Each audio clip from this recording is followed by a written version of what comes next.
Okay. Hi dude and welcome to Telugu anime wood. మన ఛానల్ని కొత్తగా విజిట్ చేసినట్టయితే సబ్స్క్రైబ్ చేసుకోండి అండ్ లేట్ చేయకుండా ఎపిసోడ్ని స్టార్ట్ చేసేద్దాం.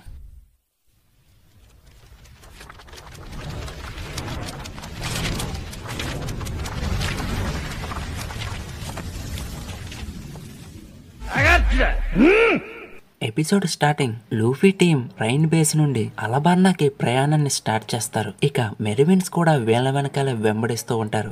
అయితే స్మోకర్ మాత్రం వీళ్ళని వెంబడించడం లేదు, ఎందుకంటే అలసిపోయాడంట. స్ట్రా హెడ్స్ వెనకాల పరిగెడుతున్న ఆ తెంగర మెరివిన్స్ కూడా వెనక్కి తిరిగి వచ్చామని చెబుతాడు. ఏమైందని అడిగితే తర్వాత పట్టుకుందామని అక్కడి నుంచి వెళ్ళిపోతాడు. ఒక పక్క చాపర్ రైన్ బేస్ బయట వెతుకుతూ ఉంటాడు. ఇదే టైంలో వాడికి నామి సెంటు వాసన వస్తుంది అండ్ వీళ్ళు కూడా రైన్ బేస్ పట్టణాన్ని వదిలి బయటకు వచ్చేస్తారు. అయితే చాపర్ ఒక పెద్ద పీతతో ఎంటర్ ఇస్తాడు. దీని పేరు వచ్చి లెసస్. లెసస్ కూడా వీళ్ళందరినీ తన మీదకి ఎక్కించుకోవడానికి సహాయం చేస్తుంది. అందరూ సిద్ధమవడంతో అలబార్నా వైపు ప్రయాణాన్ని స్టార్ట్ చేస్తారు. అయితే క్రోకడైల్ వీవిని పట్టేస్తాడు. లూఫీ ఏమో వీవిని కాపాడి వాడి దొరికిపోతాడు. వీళ్ళందరితో వెంటనే మీరందరూ అలబార్నాకి వెళ్ళండి, దూసుకొస్తున్న తిరుగుబాటు సైన్యాన్ని ఆపండి, నా గురించి మీరేం కంగారు పడకండి, నేను బాగానే ఉంటాను, మీరు వెంటనే వెళ్ళండి. ఇక జోరో కెప్టెన్ లూఫీ ఇచ్చిన ఆర్డర్స్ కి ప్రతి ఒక్కరితోటి అలబార్నాకి వెళ్దామని వెంటనే చాపర్ ని ముందుకు కదలని చెబుతాడు.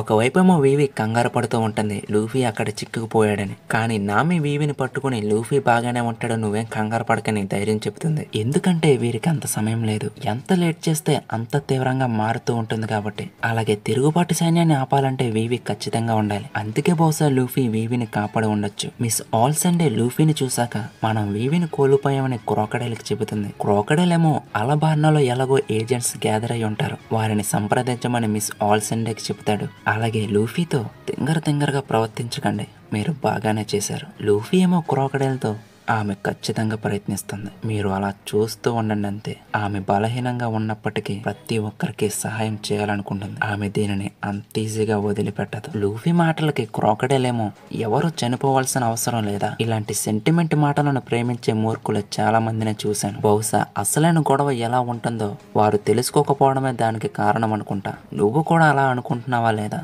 Straw head Luffy? ఇక లూఫీ ఏమో క్రోకడైల్ తో నువ్వు ఆమె చుట్టూ ఉన్నంత కాలం చనిపోయే పరిస్థితి ఆమెకు వస్తూనే ఉంటుంది, కాబట్టి నేను నిన్ను ఇక్కడే ఉంచబోతున్నా. లూఫీ ఇలా అనడంతో క్రోకడైల్ ఇది తింగరతనం అవుతుంది, నువ్వు రక్షించలేని మూర్ఖుడివి.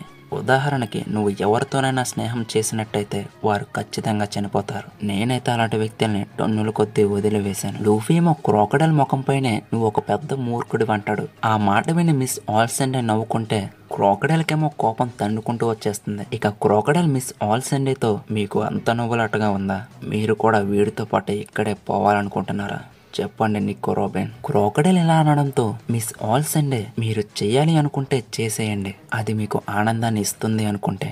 అలాగే మీరు నా పేరుతో పిలవనని నాకు మాట ఇచ్చారు, ఆ ప్రామిస్ని మాత్రం బ్రేక్ చేయకండి. నేను ఇప్పుడు అలబార్నాకి వెళ్ళిపోతున్నాను. ఇక మిస్ ఆల్ సండే క్రోకడైల్తో అలా మాట్లాడి అక్కడి నుంచి వెళ్ళిపోతుంది. మిస్ ఆల్ సండేని చూసి క్రోకడైల్ దేనినైనా అర్థం చేసుకోవచ్చు కానీ ఈమెను మాత్రం అర్థం చేసుకోలేకపోతున్నాను అంటాడు. అయితే లూఫీకి 3 minutes టైం ఇస్తాడు. ఈ టైం ఇవ్వడం చూస్తుంటే రెబల్ మూవీ గుర్తుకు వస్తుంది. అంతేకాకుండా ఎక్కువ సమయం ఇవ్వడానికి క్రోకడైల్ దగ్గర టైం లేదంట, వేరే బిజీ షెడ్యూల్. ఇక లూఫీ కూడా సరే అంటాడు. ఫస్ట్ తన గమ్ పిస్టల్ని గమ్ స్టంప్ ని ఉపయోగించి అటాక్ చేస్తాడు, కానీ ఏ లాభం ఉండదు. క్రోకడైల్ పై అటువంటి అటాక్స్ ఏమి పని చేయవు. ఒకవైపు క్రోకడైల్ ఏమో లూఫీని నువ్వు ఒక పిల్ల బచ్చగాడివి నువ్వేం చేస్తావని ఎక్కిరిస్తూ ఉంటాడు, ఎగతాళి చేస్తూ ఉంటాడు. దానితో లూఫీ తన గమ్ గ్యాటిలింగ్ ఉపయోగించి క్రోకడైల్ పై ఆపకుండా అటాక్స్ ని చేస్తూనే ఉంటాడు. అయినా ఎంత ప్రయత్నించినా ఏ లాభం ఉండకపోయినా మళ్ళీ బజోకాతో అటాక్ చేస్తాడు. ఆ అటాక్ తో క్రోకడైల్ ఒక్కసారిగా వానిష్ అయిపోతాడు. లూఫీ ఏమో క్రోకడైల్ పవర్ చూసాక ఏందిరా నువ్వు ఇట్టాకున్నావు,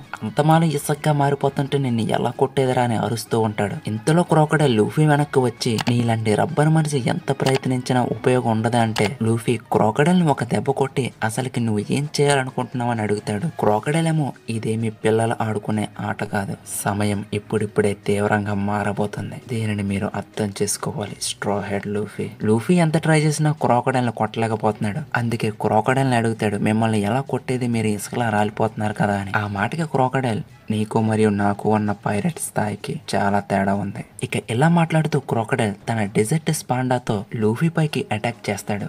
ఆ దాడికి ఎడారి 2 ముక్కలుగా చీరిపోతుంది. అది చూసి లూఫీ ఏంట్రా ఇలా చేసావంటే క్రోకడైల్, శిక్షణ అనేది వారు ఉపయోగించే డెవిల్ ఫ్రూట్ సామర్థ్యాలపై ఆధారపడి ఉంటుంది. వారు చేసే ఏ పోరాటమైనా శక్తివంతంగా మారవచ్చు.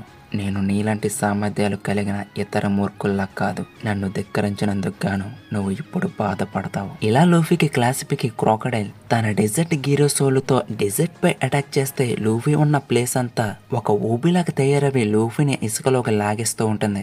లూఫీ ఏమో అలా కిందకు పోతూ క్రోకడైల్ తో ఒరే ఏందిరా ఇది, ఎట్టాగున్నావేట్రా నువ్వు అంటూ పైకి ఎక్కుదామన్నా పరిగెడదామన్నా లాభం ఉండకుండా పోతుంది. క్రోకడైల్ ఏమో లూఫీని చూస్తూ వీడికి ఊబంటే ఏటో కూడా తెలిసినట్టుగా లేదు, దీనికి సమాధిరాయి కూడా అవసరం లేదు, సులభంగా ఎడారిలో శమమైపోవచ్చు. ఇసుక భూగర్భ జలాల్లోకి లాగబడుతుంది. అవి ఎక్కడ ఉన్నాయో నాకు ఇట్టే తెలిసిపోతుంది. చివరికి నీ టైం కూడా దగ్గర పడింది. అయితే లూఫీ, నేను సముద్రంలోనే చావాలి, నా జీవితం అర్ధాంతరంగా ఈ ఇసుకలో ముగిసిపోనివనంటూ తన గమ్ గమ్ బొజుకాతో ఇసుక వైపు కొట్టి ఒక్కసారిగా గాలిలోకి లెగిస్తాడు. అయితే క్రోకడైల్ ని పట్టుకుందామని ఫిగర్ నెట్ తో ఒక వలను క్రియేట్ చేసి క్రోకడైల్ మీదకి దూకేస్తాడు. కానీ ఆ అటాక్ ఏమీ పనిచేయదు. వెంటనే మళ్ళీ తన గమ్ గమ్ వేప్ తో క్రోకడైల్ ని 2గా తన కాల్తో చీల్చేస్తాడు. ఈ అటాక్ కూడా పనిచేయదు. ఇక క్రోకడైల్ లూఫీ ఒక చేతిని పట్టుకుని తన చేతిలో ఉన్న నీటినంతా హరించేస్తాడు. దానితో లూఫీ ఒక కుడి చేయి వెండిపోతుంది. లూఫీ తన చేతిని చూసుకుని ఏంటి ఇలాగ అయిపోయిందని బాధపడుతూ ఉంటే ఇంతలో క్రోకడైల్ కుదురుగా ఉండక నీలో ఉన్న నీటిని కొంచెం కొంచెం అలా లాగేస్తానంటాడు. అది విని లూఫీ వెంటనే టోటా ఇచ్చిన వాటర్ ని గుర్తు తెచ్చుకుని ఆ పక్కనే ఉండడంతో దాన్ని తీసుకుని తాగుతాడు. దానితో లూఫీ ఒక చెయ్యి మళ్ళీ నార్మల్ గా మారిపోతుంది. ఇక నీ పని ఎలా కాదురా అని లూఫీ క్రోకడైల్ యొక్క సగం బాడీని మింగేస్తాడు. క్రోకడైల్ కొంచెం ఉప్పుగా ఉండడంతో మళ్ళీ ఊసేస్తాడు. అయితే బయటికి వచ్చిన క్రోకడైల్ ఒక ఇసుక సుడిగాలని క్రియేట్ చేస్తాడు. అది రైన్ బేస్ లో ఉన్న స్మోకర్ కి అలాగే వెళ్ళిపోతున్న లూఫీ టీమ్ కి కనిపిస్తుంది. వీళ్ళంతా అది ఉన్నట్టుండి ఒక్కసారిగా ఎలా వచ్చిందని ఆలోచిస్తూ ఉంటారు. లూఫీ వాళ్ళైతే అది మేబీ క్రోకడైలే క్రియేట్ చేసి ఉంటాడని అనుకుంటారు. ఇక్కడేమో లూఫీతో క్రోకడైల్, జాగ్రత్తగా వినండి స్ట్రో హెడ్ లూఫీ, ఇక్కడ బలంగా ఉండే గాలులు ఎప్పుడు ఉత్తరం నుంచి దక్షిణం వైపుగా వెళుతూ ఉంటాయి. నా ఈ పిల్ల ఇసుక తుఫాన్ దక్షిణం వైపే వెళ్ళబోతూ ఉంది. ఇసుక తుఫాన్ వారిలో ఒక్కరిని పట్టుకున్నా చాలు. అయితే ఇది దేనిని తాకపోతుందో తెలుసా? క్రోకడైల్ అలా చెప్తుండగానే లూఫీ, నువ్వు దేని గురించి మాట్లాడుతున్నావు అంటాడు. ఇక క్రోకడైల్ లూఫీతో ఇది యూబాని తాకబోతుందని చెబుతాడు. అయితే లూఫీ, ఎందుకురా ఇదంతా చేస్తున్నావు, ఇది ఇప్పుడే ఆపి అని క్రోకడైల్ దగ్గరికి వెళ్తాడు. ఇంతలో ఒక్కసారిగా లూఫీని క్రోకడైల్ పొడి చేస్తాడు. అలా లూఫీని చేతితో పైకి లేపుతూ, నన్ను మీరు ఎవరనుకుంటున్నారు? మీలాంటి వారు ఎవరైనా ఇంకా ఉన్నారనుకుంటున్నారా? మీరు అలా మాట్లాడడం తప్ప ఇంతకు మించి ఏమీ చేయలేరు. ఇది ఎప్పటికీ మారదు కూడా స్ట్రా హెడ్ లూఫీ. మీరు ఇప్పుడు ఉన్నది గ్రాండ్ లైన్ లో.